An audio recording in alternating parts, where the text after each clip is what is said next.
आज हम नवरात्रि पर कुछ चर्चा कर लें, क्योंकि आज नवरात्रि है और नवरात्रि का पहला दिन है। आज के दिन आपको क्या करना चाहिए, कुछ चर्चा हम आपके लिए करते हैं। जैसे आज नवरात्रि है तो आप सभी को आज घर में दीपक जलाकर पूजा करनी चाहिए। और नवरात्रि का अर्थ कई लोग कहते हैं, आप लोग समझते नहीं हैं, सनातन धर्म की गूढ़ता को लोग जानते नहीं हैं। आज नवरात्रि में केवल माता जी की पूजा नहीं होती, इन नवरात्रियों में आप जिनकी पूजा करेंगे उनकी पूजा सिद्ध हो जाएगी। ये नवरात्रियों की महिमा है। जो पूजा आप करते हैं ना, ये 9 दिन ये ईश्वर की तरफ, ईश्वर इस समय पृथ्वी के बिल्कुल करीब होते हैं भक्तों की पुकार सुनने के लिए। कुल मिला के ये कहें कि जैसे गर्मियों की छुट्टी में आप लोग मन बना लेते हैं, चलो घूम आवे, बच्चों की पढ़ाई लिखाई नहीं है, चलो थोड़ा कहीं घूम आवे, तो कोई कहीं कोई कहीं, गर्मियों की छुट्टी में लोग निकल जाते हैं। उसी तरह भगवान साल में 2 बार पृथ्वी के समीप आते हैं देखने के लिए कि भक्तों का क्या चल रहा है। तो 9 दिन का भगवान छुट्टी का टाइम निकाल के 9 दूनी 18 साल में 18 दिन, नवरात्रि के 9 दिन, ये नवरात्रि के 9 दिन को, इन नवरात्रियों में विशेष रूप से कौन, माँ अपने बच्चों को देखने आती है कि मेरे बच्चे कैसे हैं। हम सभी कौन हैं, बच्चे हैं। किन के बच्चे हैं, माँ। कौन है वो हमारी माँ, कौन माँ, कौन माँ। कोई कहे अम्बे माँ, कोई कहे दुर्गा माँ, कोई कहे लक्ष्मी माँ, कोई कहे भद्रकाली माँ, कोई कहे काली माँ, कोई कहे चंडी माँ। तो ये बताओ देवियां कितनी होती हैं, बोलो मेरी माँ। देवियां 9 नहीं होती मेरी माँ, और ना 10 होती। फिर तो 52 शक्तिपीठ हैं, तो 9 ये गिन लो, फिर 52 वो भी गिनो। कामाख्या माता अलग है, ज्वाला माता अलग है, केला माता अलग है, शारदा अलग है। नवरात्रि में 9 में शारदा थोड़ी आती है, 9 में कामाख्या माता थोड़ी आती है। तो फिर 52 वो गिन लो और 9 ये गिन लो। तो फिर ये सब कोई गणना नहीं है। गिनती क्या है वो हम आपको नवरात्रि की सच्चाई आपको बताएंगे। एक्चुअली हमारी माता एक ही माता है, एक ही माता है। कौन सी माता, हमारी सबकी एक ही माता है, जिन माता का नाम है लक्ष्मी माता। उन्हीं लक्ष्मी माता का एक नाम है दुर्गा। जैसे पानी और नीर और जल, कितने नाम हो गए, 3 नाम हो गए, नाम 3 हो गए, पर बात एक ही है, तत्व एक ही है। आप कहेंगे पुष्प, सुमन, फूल, एक ही ना बात है, क्यों जी, सही है। जैसे किसी एक वस्तु के पर्याय अलग होते हैं, पर्यायवाची हैं ये। आकाश को हम गगन भी कहते हैं, आकाश भी कहते हैं, अंबर भी कहते हैं, बहुत सारे पर्यायवाची मिल जाएंगे आपको। उसी प्रकार जैसे पुष्प के अनेक पर्यायवाची हो सकते हैं और होते हैं, सूर्य के अलग पर्यायवाची होते हैं, सूर्य है, भास्कर है, आदित्य है ना, भौमाय न भौम है, सब सूर्य भगवान के नाम हैं। जैसे सूर्य भगवान के 12 नाम हैं, जैसे पुष्प के अनेक नाम हैं, उसी प्रकार से देवी एक है, माता भगवती लक्ष्मी। उन लक्ष्मी को कोई दुर्गा कहता है, कोई भद्रकाली कहता। प्रथमम शैलपुत्री चा, आज शैलपुत्री की पूजा होती। शैलपुत्री मतलब माता पार्वती। शैल मतलब पत्थर की बेटी, अर्थात हिमालय की बेटी। प्रथमम शैलपुत्री चा, द्वितीयम ब्रह्मचारिणी। कल ब्रह्मचारिणी मैया की पूजा होगी। ये ब्रह्मचारिणी मैया कौन है, कल दूसरे नंबर पर जो ब्रह्मचारिणी मैया है वो मैया है वैष्णवी मैया, जो ब्रह्मचारी रूप में आज भी ब्रह्मचारी है ना माता जी, विवाह नहीं हुआ उनका। प्रथमम वैष्णव माता जी ब्रह्मचारी रूप में है। तो पहली पूजा पार्वती माँ से स्टार्ट होती है और दूसरी पूजा, तो देखो चाहे आप शैलपुत्री कहो या ब्रह्मचारिणी कहो, तत्व एक ही है। वो एक ही तत्व है, लक्ष्मी तत्व। भाई ये बताओ, आपकी बेटी को क्या कहते हैं आप? बोलो। बेटी नहीं कहते आप कहते हैं हमारे घर लक्ष्मी आई है, हाँ या ना? अच्छा, आप अपनी बेटी को लक्ष्मी कहते हैं, तो आप लोग अपनी बेटी को क्या कहते हैं? आप भी अपनी बेटी को लक्ष्मी। मतलब इस धरती में चाहे बेटी हो, अरे हमारे भारत में बहुओं को भी लक्ष्मी कहा जाता है। जब घर में बहू आती है तो हमारे यहाँ कहते हैं लक्ष्मी के पांव पड़ते ही घर में सब मंगल हुआ है। क्यों? हमारे यहाँ बेटी को क्या कहते हैं और बहू को क्या कहते हैं? और माँ क्या होती है? बोलो, माँ क्या है? माँ भी लक्ष्मी है। सही है। कुल मिला के हम लोग अभी नवरात्रि में कन्या जिमाते हैं ना, कन्या भोजन कराते हैं, तो क्या सोच के कराते हो कि हमारे घर माता लक्ष्मी आई। दुर्गा मान लो, लक्ष्मी कहो, शारदा कहो, भद्रकाली कहो, महाकाली कहो, चंडी कहो, कुछ भी कह लो, पर्यायवाची हैं। तत्व एक ही है, लक्ष्मी तत्व। श्रीश्चते लक्ष्मीश्च पत्न्या बहोरात्रि पार्श्वे नक्षत्राणि। कहने का तात्पर्य यह है, वेदों में एक ही तत्व की उपासना है, श्री तत्व मतलब लक्ष्मी तत्व। वही लक्ष्मी तत्व दुर्गा के नाम से जानी जाती हैं। मैहर में उन्हें ही शारदा कहते हैं। अनेक रूप है ना, जैसे वृंदावन में बिहारी जी हैं, उड़ीसा में जगन्नाथ जी हैं, तो क्या ये दो हो गए? वृंदावन के बिहारी जी और उड़ीसा के जगन्नाथ जी क्या ये अलग अलग हैं? भाई वही कृष्ण उड़ीसा में जगन्नाथ बन के बैठे हैं, वही श्री कृष्ण वृंदावन में बिहारी जी बन के बैठे हैं, वही द्वारिका में द्वारिकाधीश हैं, वही पंढरपुर में विठलनाथ है, वही श्रीनाथ हैं। एक ही तत्व, अनेक रूप रूपाय विष्णवे प्रभु विष्णवे। उसी प्रकार एक ही परम तत्व है और वह है लक्ष्मी तत्व। वही लक्ष्मी आज प्रथमम शैलपुत्री चा, आज वही लक्ष्मी क्या बन के पूजेंगी? आज वही लक्ष्मी माता पार्वती बनकर के पूजेंगी, जगत जननी कहलाएंगी। आज उनके हम पार्वती स्वरूप का पूजन करेंगे। तो आप लोगों को घर में दीपक जलाकर आज माँ भगवती का ध्यान, लक्ष्मी जी का ध्यान करना चाहिए। हे माँ, हमारे घर में ये आपका ही घर है, आप हमारे मन मंदिर में आकर बैठ जाइए। नया वर्ष है माँ, हमारी बुद्धि को निर्मल कीजिए। हम सदा आपकी सेवा करते रहें, हम सदा आपकी आराधना करते रहें और हमारे घर में ये खुशियों का दिया सदा जलता रहे, ये ज्ञान का, ये भक्ति का दीपक सदा प्रज्वलित होता रहे। आज के दिन आपको राम रक्षा स्तोत्र, नारायण कवच का पाठ करना चाहिए। जो भी पाठ करेंगे, कुछ ना आवे तो श्रीमन नारायण आप आज श्रीमन नारायण का जाप करें तो वह नारायण का जाप भी सिद्ध होगा। आप यदि ओम नमः शिवाय का भी जाप करें तो आज जो भी जपेंगे वो सिद्ध होगा। आप ओम नमः शिवाय जपें या गंग गणपतये जपें या दुर्गा माता जी का मंत्र जपें या फिर आप श्रीमन नारायण जपें, जो भी आज जपेंगे, आज मतलब 9 दिन तक निरंतर, वो आपका सिद्ध। इसलिए ये 9 दिन विशेष पूजा पाठ के लिए निकाले जाते हैं। साल भर आप फुर्सत नहीं पाते, समय मिलता नहीं है, 9 दिन का समय निकाल लो और पूर्ण रूप से भगवान के होकर भगवान की शरण में रहो। ये नवरात्रि है, ठीक है। जो आप जपेंगे उसमें आपको सिद्धि प्राप्त होगी। तो इसलिए इन 9 दिनों में बहुत अच्छे से हमें अपना जीवन आनंद पूर्वक व्यतीत करना चाहिए। और यहाँ पर एक संकेत भी है कि दुनिया वालों, नवरात्रि में जिन कन्याओं को बुला बुला कर, पांव धोकर, माहौर लगाकर जिनकी पूजा करते हो, जिन्हें दक्षिणा देकर विदा करते हो, खीर पूड़ी खवाते हो, उन कन्याओं को केवल एक दिन के लिए देवी ना मानो, सदा सदा के लिए नारियों को देवी मान के उनकी सेवा, उनका सम्मान करो। नारी का सम्मान सदा लक्ष्मी मान के। आप आज नवरात्रि में एक लड़की का आप सम्मान करते हैं देवी मानकर, और नवरात्रि जाने के बाद उसी नारी का आप अपमान करते हैं, तो ये तो कोई बात हुई नहीं। नारियों का सदा सम्मान बना रहे। देखो हमारे सनातन धर्म में नारियों का कितना बड़ा आदर है, कितना बड़ा सम्मान है। दुनिया के किसी धर्म में, मजहब में नारियों का इतना बड़ा सम्मान नहीं है। हमारे यहाँ भगवान मानकर नारियों को पूजा जाता है, देवी मानकर पूजा जाता है। और केवल नवरात्रि में नहीं, नवरात्रि आई तो नवरात्रि के द्वारा तुम ये मान लो कि भाई ये सदा सर्वत्र पूज्य है। नारी तो सदा पूज्य है, केवल नवरात्रि में नहीं, ऐसा नहीं, सर्वत्र, सब जगह, हमेशा 365 दिन।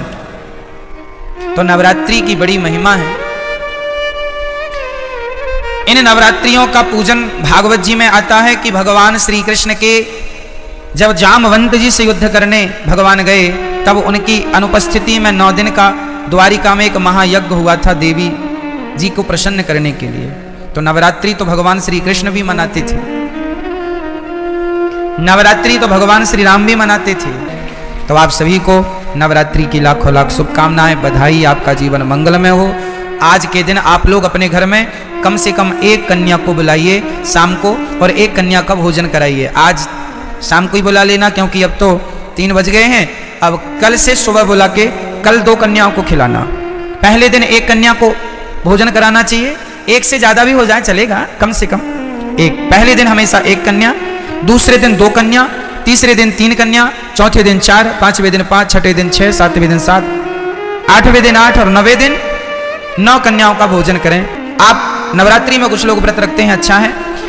जो नहीं रखे हैं वो नवरात्रि के अंत में अर्थात नवमी का व्रत, 3 व्रत तो हमें करने ही चाहिए। नवरात्रि का लोग करते हैं, अच्छा है, परंतु 3 व्रत, पहला एकादशी, दूसरा रामनवमी और तीसरा कृष्ण जन्माष्टमी, ये हम वैष्णवों के श्रेष्ठ व्रत हैं, हम भारतीयों के, ये व्रत तो करने ही चाहिए। तो ये व्रत का अर्थ होता है उस दिन ज्यादा से ज्यादा भगवान का चिंतन, और अपने घर में कन्याओं को जरूर बुलाकर उनका सम्मान करके उनको आदर सहित भोजन कराइए, चरण धोइए। और यदि कन्या ना मिले तो कोई बात नहीं, अपनी माँ के चरण धोकर अपनी माँ को श्रद्धा से भोजन कराओ, ये सोचकर कि ये भगवान है, माँ है। माँ आपके घर में कन्या ना हो तो माँ तो है, तो माँ की चरण धोकर माँ का सम्मान कीजिएगा, ठीक है। ये नवरात्रि में देवी का पूजन, तो देवी तुम्हारी माँ देवी नहीं है क्या? क्यों? माँ से बड़ी कोई देवी है? इसलिए अपनी माँ। कई लोग ना अभी इस नवरात्रि में तो नहीं, जो अगली नवरात्रि आएगी वो नवरात्रियों में, उस नवरात्रियों में लोग माता जी घर घर बिठाते हैं, हर गली चौराहे में माता जी बैठती हैं ना। हम कहते हैं कि आप मिट्टी की माता जी बनवा के बिठाते हैं, अच्छा है, सम्मान कीजिए, श्रद्धा रखिए, अच्छा है, सब ठीक है। पर वो माता जो मिट्टी की बनी है, उन माता में श्रद्धा तो रखिए, पर उनसे ज्यादा उस माता में श्रद्धा रखिए जो परमात्मा ने बनाई है, जिसे आप अपनी माँ कह के बुलाते हैं, माता। उसका तो असली नाम माता ही है, माँ है। विडंबना तो ये है कि आज लोग मंदिरों में जाके माता जी को तो जल चढ़ाते हैं, माता जी की जय जयकार करते हैं, पर खुद की माता जी भूखी मर रही हैं, खुद की जन्म देने वाली माता प्यासी मर रही है, और आप जय माता दी के नारे लगा रहे हैं। इससे फायदा क्या है ये बताइए। कई लोग ना बड़ी होड़ करते हैं, खासकर नवरात्रियों में। क्या होड़ करते हैं कि उन्होंने भंडारे में 50,000 खर्च किया, हम 1 लाख का भंडारा करेंगे। उस कॉलोनी में 2 लाख का भंडारा हुआ, हम 3 लाख का भंडारा करेंगे। क्या होगा इससे? तुम देवी को खुश कर लोगे? अरे ये ना देखो कि भंडारा कितना बड़ा करना है, ठीक है, जरूरतमंदों को भोजन कराना जरूरी है, ठीक है, कराना चाहिए, अन्नदान श्रेष्ठ दान है। पर ये मत भूलिए कि आप अपनी 50,000 का भंडारा तो आप करा रहे हैं, सबको खिला रहे हैं, पर खुद की माँ बुढ़ापे में अलग बनाकर खा रही है, तो आप कौन सी देवी को खुश कर रहे हैं? क्या आपके इस व्यवहार से आपकी खुद की माँ भूखी मर रही है और आप सबको भरपेट भोजन कराएं, क्या आपके इस व्यवहार से माँ भगवती प्रसन्न हो जाएगी? इसका विशेष ध्यान रखना चाहिए। और हम सभी को इंसानों को भगवान मानना चाहिए। किसको भगवान मानना चाहिए? हमारी माँ भगवान है, हमारे पिता भगवान है, हमारे पति भगवान है, हमारे गुरु भगवान है, हमारे अतिथि भगवान है। जो इनमें भगवान का दर्शन कर लेगा वो फिर पत्थरों में भी ईश्वर का दर्शन कर लेगा। जो इंसानों में ना कर पाया वो पत्थर कभी नहीं पूजता रहे, झूठा पूज रहा है, झूठ ही है ना। कबीर जी लिखते हैं कि पाहन पूजे हरि मिले, पाहन मीन्स पत्थर होता है, पाहन पूजे हरि मिले तो मैं पूजू पहाड़, तासे तो चक्की भली जो पीस खाए संसार। पत्थर ही पूजना है तो तुम्हारी चक्की भी पत्थर की होती है, उसी को पूज लो, क्योंकि वो तो कम से कम तुम्हें आटा देती है पीस के। पत्थर ही पूजने हैं तो चक्की को क्यों नहीं पूजते? तो पत्थर पूजने की बातें नहीं है हमारे सनातन धर्म में। हमारे यहां मंदिर बाद में बने हैं। सनातन धर्म की गहराइयों को समझना पड़ेगा। कई लोग कहते हैं सनातन धर्म में तो पत्थर की पूजा होती है। ना जी, हमारे यहां पत्थर की पूजा नहीं होती। किसकी पूजा होती है वो मैं आपको आज स्पष्ट कर देता हूं। सुनो, हमारे वेद कहते हैं, पहला वाक्य है मातृदेवो भव, पितृदेवो भव, आचार्य देवो भव, अतिथि देवो भव। ये 4 वाक्य वेद का पहला मंत्र है। ये वेद यहां से शुरू होते हैं।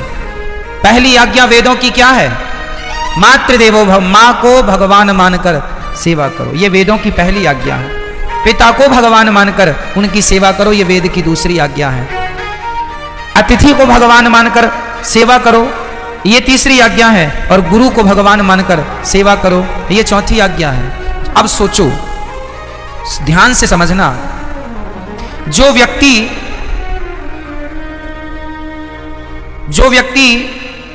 पहाड़े में काखा गाघा को समझ लेगा, भाई अखबार में भी काखा गाघा ही लिखा है, पर अखबार के काखा गाघा को समझने के लिए पहले आपको कौन सा काखा गाघा पढ़ना पड़ेगा? स्कूल में जाकर, स्कूल में हमें बुक मिलती है, उसमें जो काखा गाघा लिखा है उसको पहले मास्टर जी समझाते हैं। जब आप स्कूल जाके काखा गाघा समझ लेंगे तो फिर अखबार का काखा गाघा समझ में आ जाएगा। यदि स्कूल में काखा गाघा समझ नहीं पाए तो अखबार आप पढ़ नहीं पाएंगे। अखबार पढ़ने के पहले आपको स्कूल जाके पढ़ना पड़ेगा। जो स्कूल ना जा पाए, जो नहीं पढ़ पाए, वो आज भी अखबार नहीं पढ़ पाते। क्यों जी? सत्य है, अखबार पढ़ने के पहले क्या पढ़ना पड़ेगा?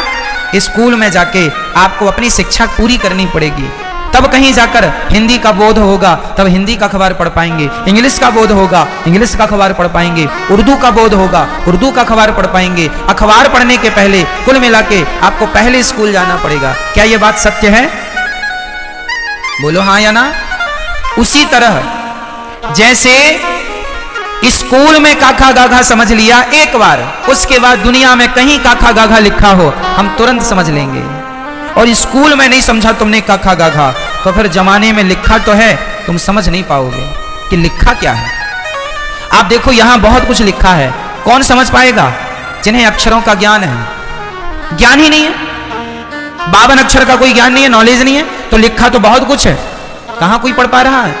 उसी प्रकार जैसे अखबार पढ़ने के पहले हमें स्कूल जाकर पढ़ना पड़ता है, उसी प्रकार पत्थर में भगवान है, पर पत्थर के भगवान को देखने के पहले अपनी माता के अंदर भगवान को देखना पड़ेगा, पहले अपने पिता के अंदर भगवान को देखना पड़ेगा। जो माता में भगवान को देख सकता है, जो पिता में भगवान को देख सकता है, जो गुरु और अतिथि में ईश्वर को देख सकता है, वही पत्थर में भी भगवान को देख सकता है। जो माँ में भगवान को ना देख पाया उसे पत्थर ही दिखेगा, तुम कितना भी पूजा करो। पत्थर है, कहते हैं, कहावत सुना होगी आपने, अनपढ़ के लिए काला अक्षर भैंस बराबर। अनपढ़ के लिए कहावत है काला अक्षर। सुनी कहावत ये वाली कि नहीं? क्या अर्थ है इस कहावत का? अनपढ़ है उसे तो काला काला दिख रहा है। भाई पुस्तक लिया तो अखबार लिया है, बस अब काला काला, क्या काला काला पूत दिया। अरे पगले उसमें बहुत कुछ लिखा, लेकिन क्या करे, अनपढ़ है, काला अक्षर भैंस बराबर। उसे काला नजर आता है, उसे काले में अक्षर नजर नहीं आ रहे हैं क्योंकि पढ़ा नहीं है। उसी प्रकार जिसने अपनी माता में भगवान को ना देखा उसे तो काला पत्थर ही नजर आएगा, उसे भला पत्थर में भगवान कैसे नजर आएंगे? जिसे मां में भगवान दिखता होगा, जो चैतन्य वस्तु में भगवान को देख सकता है, वही जड़ वस्तु में भी ईश्वर को देख सकता है। मां चैतन्य है कि जड़ है? बोलो जोर से। मेरी मां, पीछे वाली मैया, आज नवरात्रि मौन व्रत तो नहीं है आपका? डे बोले हम चुप ही टाप रहेंगे महाराज। मां चैतन्य है या जड़ है? जोर से। और पत्थर चैतन्य है या जड़ है? मां चैतन्य है जबकि पत्थर जड़ होता है। तो जो व्यक्ति चैतन्य मां में ईश्वर का दर्शन कर सकता है, जो चैतन्य में भगवान को देख सकता है, वही जड़ में भी भगवान को देख सकता है। नवरात्रि में जो 9 दिन बड़े बड़े योगी अपने साधन को मजबूत करते हैं, ये 9 दिन आप जो भी सिद्ध करेंगे, जो भी जप तप पूजा करेंगे, वह सिद्ध होगी। इसलिए 9वीं सिद्धिदात्री चा।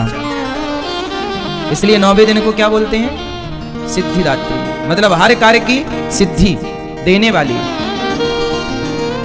प्रथमम शैलपुत्री हैं तो दूसरी 9वीं सिद्धिदात्री, सिद्धि की प्राप्ति। इसलिए कोई भी आप पाठ माला जपते हो ना, इन 9 दिनों में खूब बढ़िया से माला जपना, भगवान का खूब स्मरण करना, ज्यादा से ज्यादा भगवान नाम जप, गुरु मंत्र का जाप ज्यादा करो, भगवान का चिंतन ज्यादा करो। इन 9 दिनों में, ये 9 दिन विशेष दिन माने जाते हैं, सामान्य दिन नहीं है।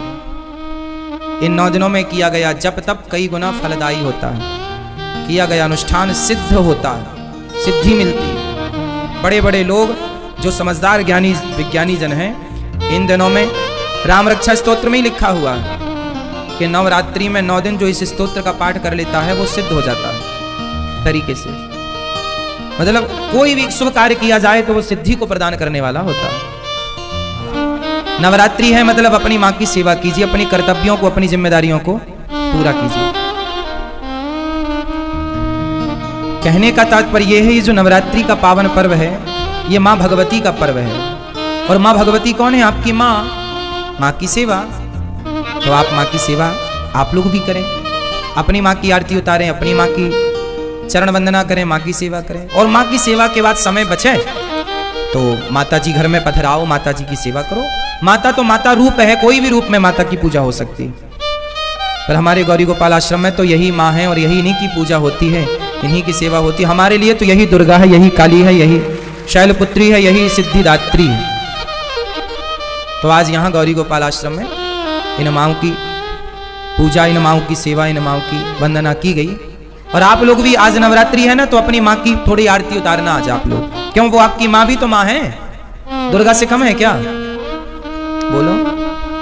तो आज आप लोग जहां हो, मैं प्रार्थना हाथ जोड़ के करूंगा।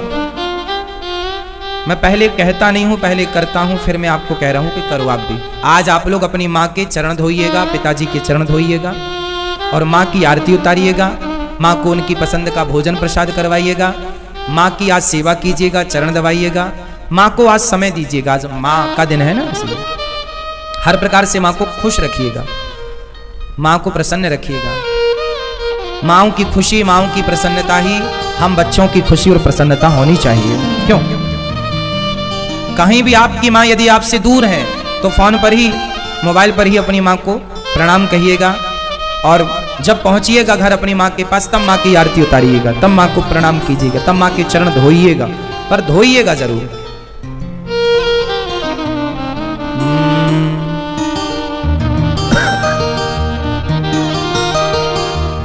इसलिए माँ की वंदना, हम लोग भूल गए हैं अपने संस्कारों को, कुछ याद नहीं है अब हम लोगों को। इसलिए कौन कौन मेरी बात से सहमत हैं कि आज से हम अपनी माँ को आरती उतारेंगे, उनको माला पहनाएंगे, उनकी सेवा करेंगे, उनको खुश रखेंगे? करेंगे ना? माँ बाप की पूजा ही कर लो साहब। दुर्गा मैया तो बहुत खुश है। दुर्गा माँ उनसे ज्यादा प्रसन्न होती हैं जो अपनी माँ को, अपने पिता को खुश रखते हैं। कोई अपने माँ बाप को छोड़ करके, अपमानित करके और तीर्थ यात्रा करे और वैष्णव देवी की यात्रा करे और पैदल चढ़ाई चढ़े। आज विडंबना देखिए ना, एक बेटा वैष्णव देवी की यात्रा करने गया। मैंने सुना है वैष्णव देवी की यात्रा बड़ी लंबी है और पैदल चढ़ाई चढ़नी पड़ती है। कई किलोमीटर ऊपर वो पैदल चढ़ करके गया, वहां पहुंच गया माता जी के दरबार में, चरणों में। लेकिन उसकी माँ उसकी गली के दूसरी गली में रहती है। वो अपनी माँ से मिलने सालों साल नहीं जाता। जो माँ उसे जन्म देने वाली है, जो उसकी गली में रहती है पास में, उससे मिलने सालों साल तक नहीं जाता। और वैष्णव देवी की यात्रा में लंबी चढ़ाई चढ़ के जाता है। जाना बुरा थोड़ी है, माँ भगवती का दर्शन करना अच्छी बात है। लेकिन एक बात बताओ कि वो जो जगत जननी जगदम्बा बैठी हैं, दुर्गा, वहाँ वैष्णव माता बैठी हैं, क्या वो ये नहीं देख रही हैं कि आप की जन्म देने वाली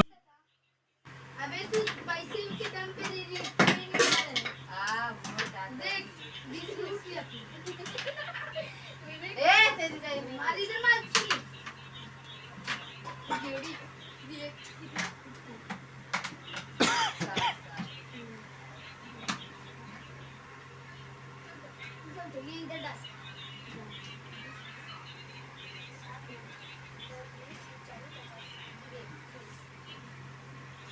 तुम्हारी अम्मी की कसम मार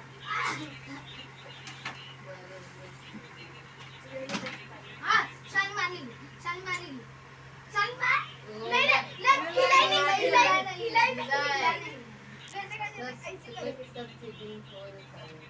अभी बात हो गया चीटिंग खोर। अगर आप लोग को हमारे वीडियो अच्छी लगी तो लाइक कर देना और सब्सक्राइब जरूर कर देना। सब्सक्राइब